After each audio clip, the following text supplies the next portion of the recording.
एक समय की बात है, नैसीरन तीर्थ में सैनिकादि 88,000 ऋषियों ने श्री सूत जी से पूछा, हे प्रभु, इस कलयुग में वेद विद्या रहित मनुष्यों को प्रभु भक्ति किस प्रकार मिल सकती है और उनका उद्धार कैसे होगा। हे मुनि श्रेष्ठ, कोई ऐसा तप बताइए जिससे थोड़े समय में ही पुण्य मिले और मनोवांछित फल भी मिल जाए। इस प्रकार की कथा सुनने की हम इच्छा रखते हैं। सबर शास्त्रों के गाता सूत जी बोले, हे विष्णुवो, मैं पूजिया आप सभी ने प्राणियों के हित की बात पूछी है, इसलिए मैं एक ऐसे श्रेष्ठ व्रत को आप लोगों को बताऊंगा जिसे नारद जी ने लक्ष्मी नारायण जी से पूछा था और लक्ष्मीपति ने मुनि श्रेष्ठ नारद जी से कहा था। आप सब इसे ध्यान से सुनिए। एक समय की बात है, योगी राज नारद जी दूसरों के हित की इच्छा लिए अनेकों लोकों में घूमते हुए मृत्यु लोक में आ पहुँचे। यहाँ उन्होंने अनेक योनियों में जन्म पराये सभी मनुष्यों को अपने कर्मों द्वारा अनेकों दुखों से पीड़ित देखा। उनका दुख देख नारद जी सोचने लगे कि कैसे यत्न किया जाए जिसके करने से निश्चित रूप से मानव के दुखों का अंत हो जाए। इसी विचार पर मनन करते हुए वो विष्णु लोक में गए। वहाँ वो देवों के ईश्वर भगवान नारायण की स्तुति करने लगे, जिनके हाथों में शंख चक्र गदा और प्रद्युम्न थे, गले में वरमाला पहने हुए थे। स्तुति करते हुए नारद जी बोले, हे भगवान, आप अत्यंत शक्ति से संपन्न है। मन और वाणी भी आपको नहीं पा सकती है। आपका आदि मध्यम और अंत नहीं है। निर्गुण स्वरूप दृष्टि के कारण भक्तों के दुख को दूर करने वाले आपको मेरा नमस्कार है।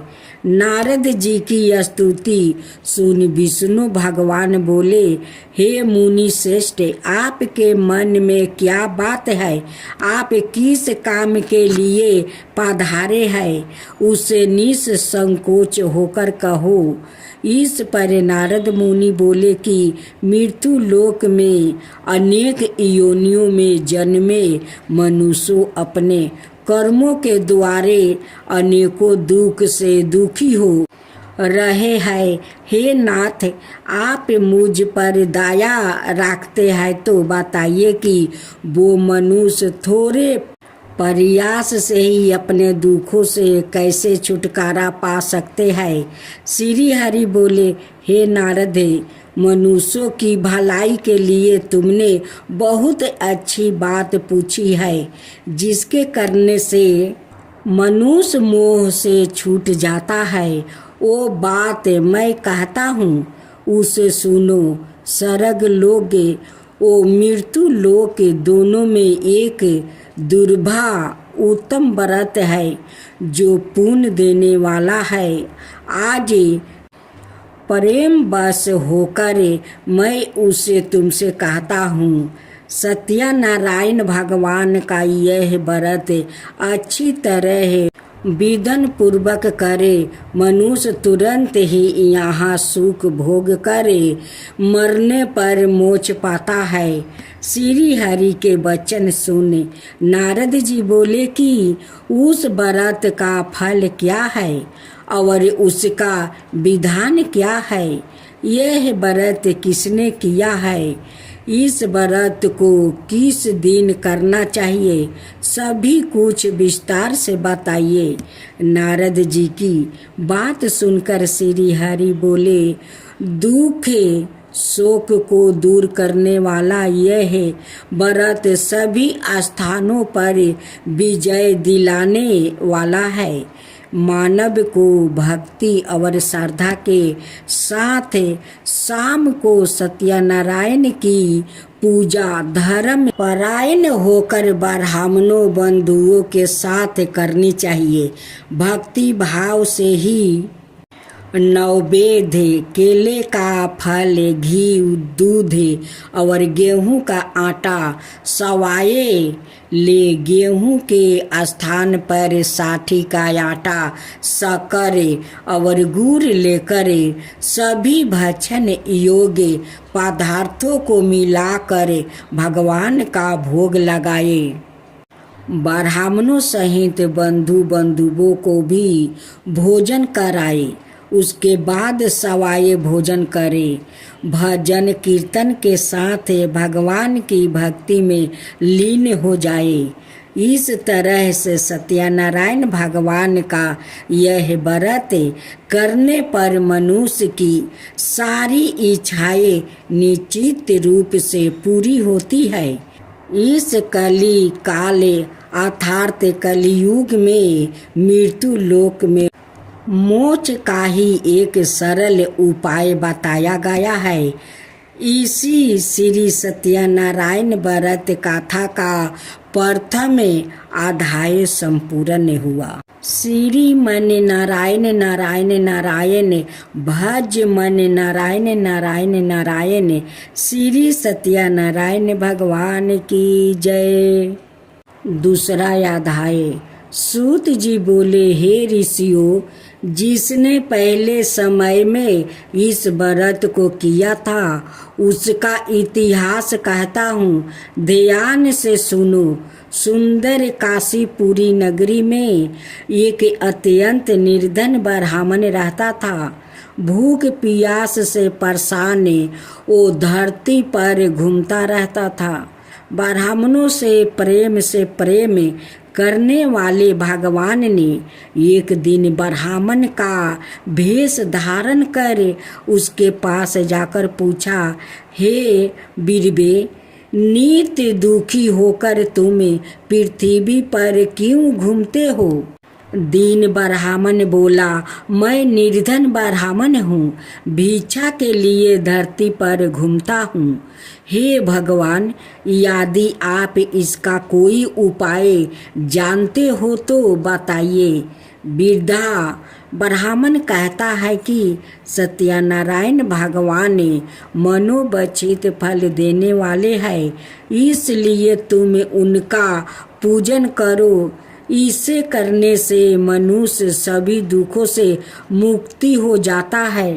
वृद्धा ब्राह्मण बन कर आया सत्यनारायण भगवान उस निर्धन ब्राह्मण को व्रत का सारा विधान बताकर अंतर्ध्यान हो गए। ब्राह्मण मन ही मन सोचने लगा कि जिस व्रत को वृद्धा ब्राह्मण कहने को कह गया है, मैं उसे जरूर करूँगा। यह निश्चय करने के बाद उसे रात में नींद नहीं आई। वो सवेरे उठकर सत्यनारायण भगवान का व्रत का निश्चय कर भिक्षा के लिए चल गया। उस दिन निर्धन ब्राह्मण को भिक्षा में बहुत धन मिला, जिससे उसे बंधुओं के साथ मिलकर श्री सत्यनारायण भगवान का व्रत संपन्न किया। भगवान सत्यनारायण का व्रत संपन्न करने के बाद वो निर्धन ब्राह्मण सभी दुखों से छूट गया और अनेक प्रकार की संपत्तियों से युक्त हो गया। उसी समय से यह ब्राह्मण हर माहे इस व्रत को करने लगा। इस तरह से सत्यनारायण भगवान का व्रत को जो मनुष्य करेगा वो सभी प्रकार के पापों से छुटकारा पाएगा, मोक्ष को प्राप्ति होगा। जो मनुष्य इस व्रत को करेगा वो भी सभी दुखों से मुक्ति हो जाएगा। सूत जी बोले कि इस तरह से नारद जी से नारायण जी का कहा हुआ। श्री सत्यनारायण व्रत को मैंने तुमसे कहा, हे बीरबो, मैं अब और क्या कहूँ। ऋषि बोले, हे मुनिवर, संसार में उस बीरबा से सुन कर और किस किसने इस व्रत को किया है, हम सब इस बात को सुनना चाहते हैं। इसके लिए हमारे मन में श्रद्धा का भाव है। सूत जी बोले, हे मुनियों, जिस जिसने इस व्रत को किया है वो सब सुनो। एक समय यही बीरबा धन ईश्वर के अनुसार अपने बंधु बंधुओं के साथ इस व्रत को करने को तैयार हुआ। उसी समय एक लकड़ी बेचने वाला बूढ़ा आदमी आया और लकड़ियाँ बाहर रख कर अंदर ब्राह्मण के घर में गया। प्यास से दुखी वो लकड़हारा उनको व्रत करते देखा। बीरबा को नमस्कार कर पूछने लगा कि आप यह क्या कर रहे हैं और इसे करने से क्या फल मिलेगा, कृपया मुझे भी बताइए। ब्राह्मण ने कहा कि सब मनोकामनाओं को पूरा करने वाला यह सत्यनारायण भगवान का व्रत है। इनकी कृपा से ही मेरे घर में धन धनाए आदि की वृद्धि हुई है। बीरबा से सत्यनारायण व्रत के बारे में जानकर लकड़हारा बहुत प्रसन्न हुआ। चनर मिरित लेकर वो प्रसाद खाने के बाद वो अपने घर गया। लकड़हारा ने अपने मन में संकल्प किया कि आज लकड़ी बेचने से जो धन मिलेगा उसी से श्री सत्यनारायण भगवान का उत्तम व्रत करूँगा। मन में इस विचार को ले बूढ़ा आदमी सिर पर लकड़ियाँ राखे उस नगर में बेचने गया जहाँ धनी लोग ज़्यादा रहते हैं। उस नगर में उसे अपनी लकड़ियाँ का दाम पहले से 4 गुना अधिक मिलता है। बूढ़ा प्रसन्नता के साथ दाम लेकर केले, शक्कर, घी, दूध, दही और गेहूं का आटा ले और सत्यनारायण भगवान का व्रत की अनाय समग्रहियों लेकर अपने घर गया। वहाँ उसने अपने बंधु बंधुओं को बुलाकर विधि विधान से सत्यनारायण भगवान का पूजन और व्रत किया। इस व्रत के प्रभाव से वो बूढ़ा लकड़हारा धन, पुत्रा आदि से युक्त होकर संसार के समस्त सुख भोग अंत काल में वैकुंठ धाम चला गया। अब तीसरा अध्याय। सूत जी बोले, हे श्रेष्ठ मुनियों, अब आगे की कथा कहता हूँ। पहले समय में उल्का मुख नाम का एक बुद्धिमान राजा था। वो सत्य भक्त और जितेंद्रिया था। प्रतिदिन देव स्थानों पर जाता और निर्धनों को धन देकर उनके कष्ट दूर करता था। उसकी पत्नी कमल के समान मुख वाली थी और सती साध्वी थी। भरतशिला नदी के तट पर उन दोनों ने श्री सत्यनारायण भगवान का व्रत किया। उसी समय साधु नाम का एक वैश्य आया। उसके पास व्यापार करने के लिए बहुत सा धन भी था। राजा को व्रत करते देखकर वो विनय के साथ पूछने लगा, हे राजन, भक्ति भाव से पूर्ण होकर आप यह क्या कर रहे हैं? मैं सुनने की इच्छा रखता हूँ, तो आप मुझे बताइए।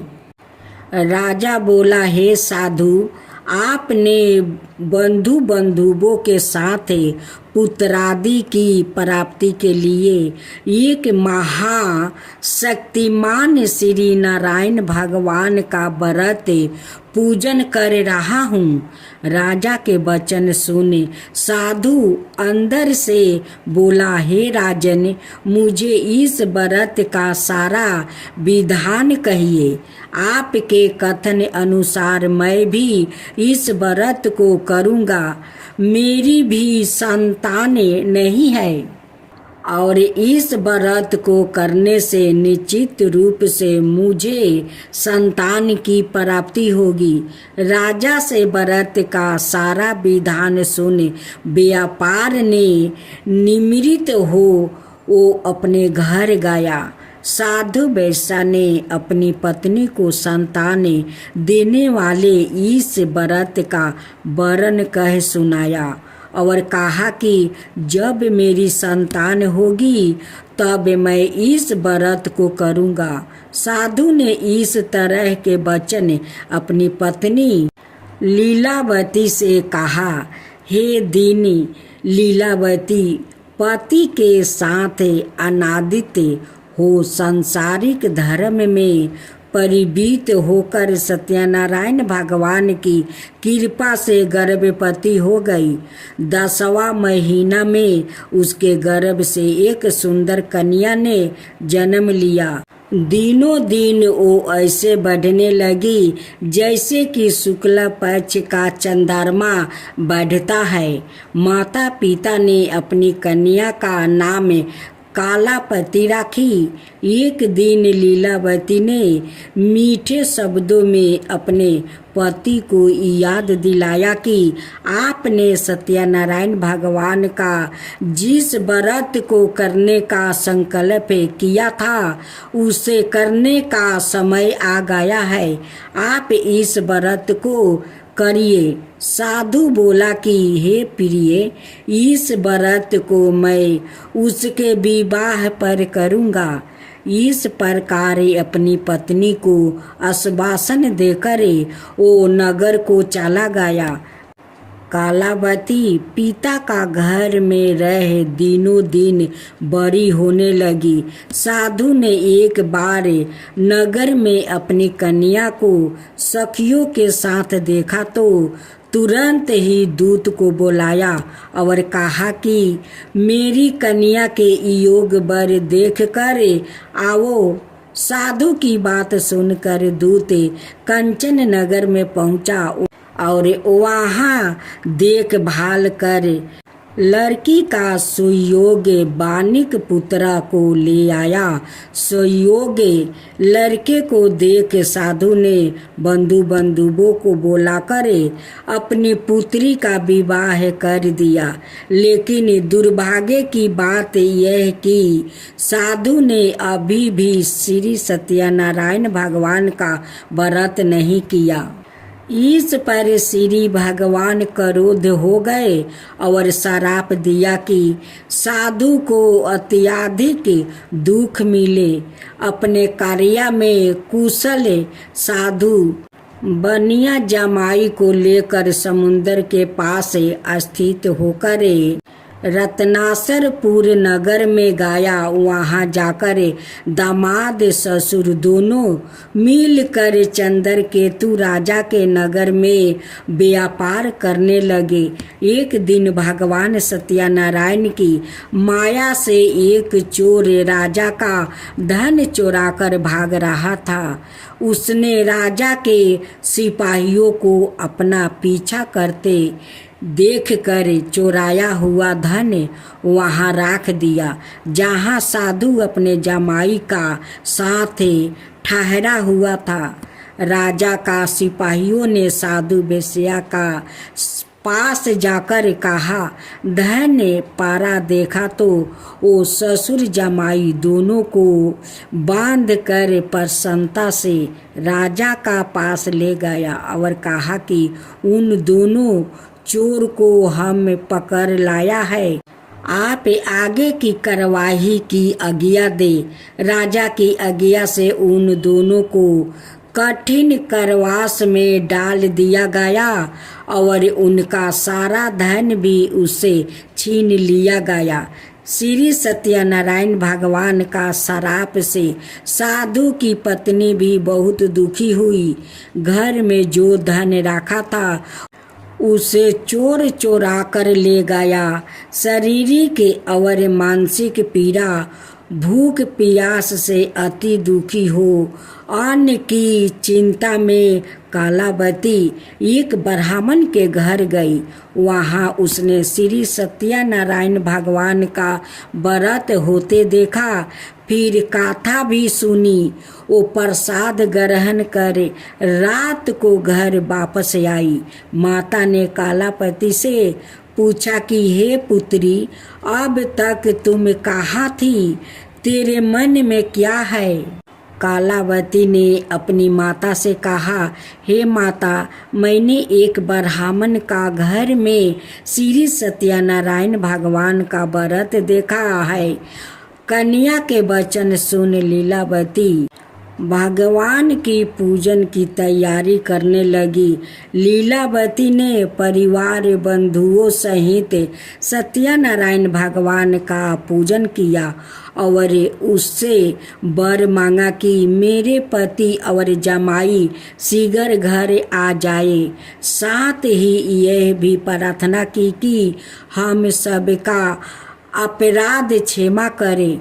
श्री सत्यनारायण भगवान इस व्रत से संतोष हो गया और राजा चंद्रकेतु को सपने में दर्शन देकर कहा, हे राजन, तुम उन दोनों वेश्या को छोड़ दो और तुमने उनका जो धन लिया है उसे वापस कर दो।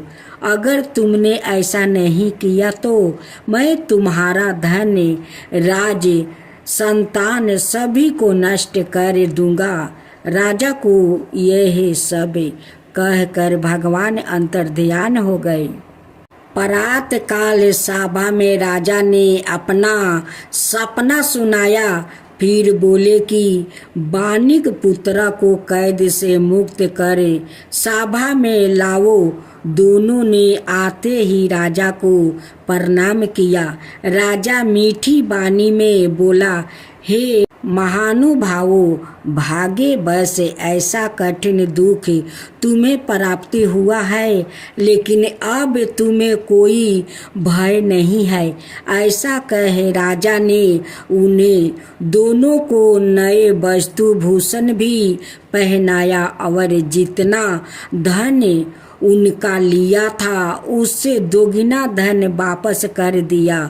दोनों वेश्या घर को चल दिया। श्री मन नारायण नारायण नारायण, भज मन नारायण नारायण नारायण। श्री सत्यनारायण भगवान की जय। चौथा अध्याय। सूत जी बोले, वेश्या ने मंगल चार कर अपनी यात्रा आरंभ की और अपने नगर की ओर चल दिया। उनके थोड़ी दूर जाने पर एक दंडी वेशधारी श्री सत्यनारायण ने उसे पूछा, हे साधु, तेरी नाव में क्या है? मानिक हंसता हुआ बोला, हे दंडी, आप क्यों पूछते हो? क्या धन लेने की इच्छा है? मेरी नाव में तो बेल पत्ते भरे हुए हैं। वैसा के कठोर वचन सुन भगवान बोले, तुम्हारा वचन सत्य हो। दंडी ऐसे वचन कहे वहाँ से दूर चला गया। कुछ दूर जाकर समुंदर के किनारे बैठ गया। दंडी के जाने के बाद साधु वेश्या ने नित्य क्रिया के पश्चात नाव को ऊंची उठाते देख कर अचंभा माना और नाव में बेल पत्ते आदि देख वो मूर्छित हो जमीन पर गिर पड़ा। मूर्छित खुलने पर वो अत्यंत शोक में डूब गया। तब उसका दामाद बोला कि आप शोक ना मनाए, यह डंडी का श्राप है, इसलिए हमें इनकी शरण में जाना चाहिए, तभी हमारी मनोकामना पूरी होगी। दामाद की बात सुनकर वो डंडी के पास पहुंचा और अत्यंत भक्ति भाव से नमस्कार करके बोला, मैंने आपसे जो असत्य वचन कहे थे उनके लिए मुझे क्षमा दे। ऐसा कहकर महान शोकतूर हो रोने लगा। तब दंडी भगवान बोले, हे मानिक पुत्रा, मेरी आज्ञा से बार बार तुम्हें दुख प्राप्ति हुआ है। तुम मेरी पूजा से विमुख हुआ। साधु बोला, हे भगवान, आपकी माया से ब्रह्मा आदि देवता भी आपके रूप को नहीं जानते, तब मैं अज्ञानी कैसे जान सकता हूँ।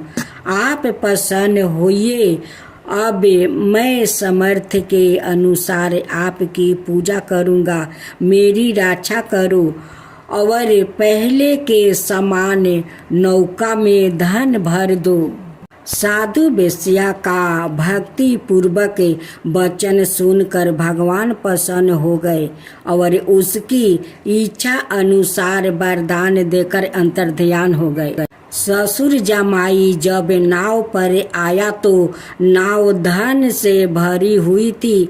फिर वही अपने अनाय साथियों के साथ सत्यनारायण भगवान का पूजन कर अपने नगर को चल दिया। जब नगर के नजदीक पहुँचे तो दूत को घर पर खबर करने के लिए भेज दिया। दूत साधु की पत्नी को प्रणाम कर कहता है कि मालिक अपने दामाद सहित नगर के निकट आ गया है। दूत की बात सुन साधु की पत्नी लीलावती ने बड़े हर्ष के साथ सत्यनारायण भगवान का पूजन कर अपनी पुत्री कालावती से कहा कि मैं अपने पति के दर्शन को जाती हूँ, तू कार्य पूर्ण कर शीघ्र आ जा। माता के ऐसे वचन सुन कालावती जल्दी में प्रसाद छोड़ अपने पति के पास चली गई। प्रसाद की आवागा के कारण श्री सत्यनारायण भगवान रूठ हो गए और नाव सहित उसके पति को पानी में डुबो दिया।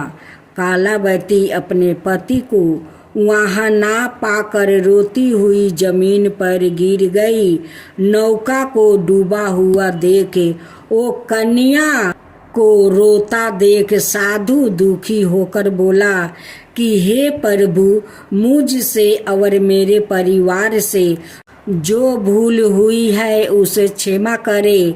साधु के दीन वचन सुनकर श्री सत्यनारायण भगवान प्रसन्न हो गए और आकाशवाणी हुई, हे साधु, तेरी कन्या मेरे प्रसाद को छोड़कर आई है, इसलिए उसका पति अदृश्य हो गया है। यदि वो घर जाकर प्रसाद खाकर लौटती है तो उसे इसका पति अवश्य मिलेगा। ऐसी आकाशवाणी सुनी कालावती घर पहुंचकर प्रसाद ग्रहण करती है और फिर आकर अपने पति के दर्शन करती है। उसके बाद साधु अपने बंधु बंधुओं सहित श्री सत्यनारायण भगवान का विधि विधान से पूजन करता है और इस लोक में सुख भोग वो अंत में स्वर्ग को जाता है। श्री मन नारायण नारायण नारायण भज मन नारायण नारायण नारायण। श्री सत्यनारायण भगवान की जय। सूत जी बोले, हे ऋषियों, मैं और भी एक कथा सुनाता हूँ, उसे भी ध्यान पूर्वक सुनो। प्रजा पालन में लीन तुलंगध्वज नाम का एक राजा था। उसने भी भगवान का प्रसाद त्याग कर बहुत ही दुख सहन किया। एक बार वन में जाकर वन पशुओं को मारकर वो बर के पेड़ के नीचे आया। वहाँ उसने ग्वालों को भक्ति भाव से अपने बंधुओं सहित सत्यनारायण भगवान का पूजन करते देखा। अभिमान बस राजा ने उन्हें देख कर भी पूजा स्थान में नहीं गया और ना ही उसने भगवान को नमस्कार किया। ग्वालों ने राजा को प्रसाद दिया, लेकिन उसने वो प्रसाद नहीं खाया और प्रसाद को वही छोड़कर वो अपने नगर को चला गया। जब वो नगर में पहुंचा तो वहाँ सब कुछ तहस नहस हुआ पाया, तो वो शीघ्र ही समझ गया कि यह सब भगवान ने ही किया है। वो दोबारा ग्वाले के पास पहुंचा और विधि पूर्वक पूजा करके प्रसाद खाया, तो सत्यनारायण भगवान की कृपा से सब कुछ पहले जैसा हो गया। शीघ्र काल तक सुख भोगने के बाद मरणोपरांत उसे स्वर्ग लोक की प्राप्ति हुई। जो मनुष्य परम दुर्लभ इस व्रत को करेगा तो भगवान सत्यनारायण की अनुकंपा से उसे धन धनाई की प्राप्ति होगी। निर्धन धनी हो जाता है और भय मुक्त हो जीवन जीता है। संतानहीन मनुष्य को संतान सुख मिलता है और सारे मनोरथ पूर्ण होने पर मानव अंत काल में वैकुंठ धाम को जाता है। सूत जी बोले, जिन्होंने पहले इस व्रत को किया है, अब उनके दूसरे जन्म की कथा कहता हूँ। वृद्ध सातानंद ब्राह्मण ने सुदामा का जन्म लेकर मोक्ष की प्राप्ति की। लकड़हारा ने अगले जन्म में निषाद बनकर मोक्ष प्राप्ति किया। उल्का मुख नाम का राजा दशरथ होकर वैकुंठ को गया। साधु नाम का वैश्य ने मूर्धवाजा बनकर अपने पुत्र को आरे से चीर कर मोक्ष पाया। महाराज दंतध्वज ने स्वयंभू होकर भगवान में भक्ति युक्त होकर कर्म कर मोक्ष पाया। श्री मन नारायण नारायण नारायण भज मन नारायण नारायण नारायण। श्री सत्यनारायण भगवान की जय। भक्त जनों, आज आप सुने विष्णु भगवान की आरती और उसके साथ में कथा। ओम जय जगदीश हरे, स्वामी जय जगदीश हरे। भक्तों जन के संकट क्षण में दूर करे। ओम जय जगदीश हरे। जो धावे फल पावे, दुख विनाश मन का। सुख संपत्ति घर आवे, कष्ट मिटे तन का। ओम जय जगदीश हरे। माता पिता तुम मेरे, शरण कहूँ मैं किसकी। तुम बिना और न दूजा, आस करूं किसकी। ओम जय जगदीश हरे। तुम पुराण परिमतिमा, तुम अंतर्यामी। पारि ब्रह्म परमेश्वर, तुम सबके स्वामी। ओम जय जगदीश हरे। तुम करुणा के सागर, तुम पालन करता। मैं सेवक तुम स्वामी, कृपा करो भक्तो, ओम जय जगदीश हरे। तुम हो ये काया गोचर सबके प्राणपति, किसी विधि मिलु दयामा तुमको मैं कुमति। ओम जय जगदीश हरे। दीन बंधु दुखी हरता तुम रक्षक मेरे, अपने हाथ उठाओ द्वारे पार तेरे। ओम जय जगदीश हरे। विषय विकार मिटाओ पाप हरो देवा, श्रद्धा भक्ति बढ़ाओ संतन की सेवा। ओम जय जगदीश हरे। श्री जगदीश जी की आरती जो कोई नरि गावे, कहत शिवानंद स्वामी सुख संपत्ति पावे। ओम जय जगदीश हरे। स्वामी जय जगदीश हरे। स्वामी जय जगदीश हरे।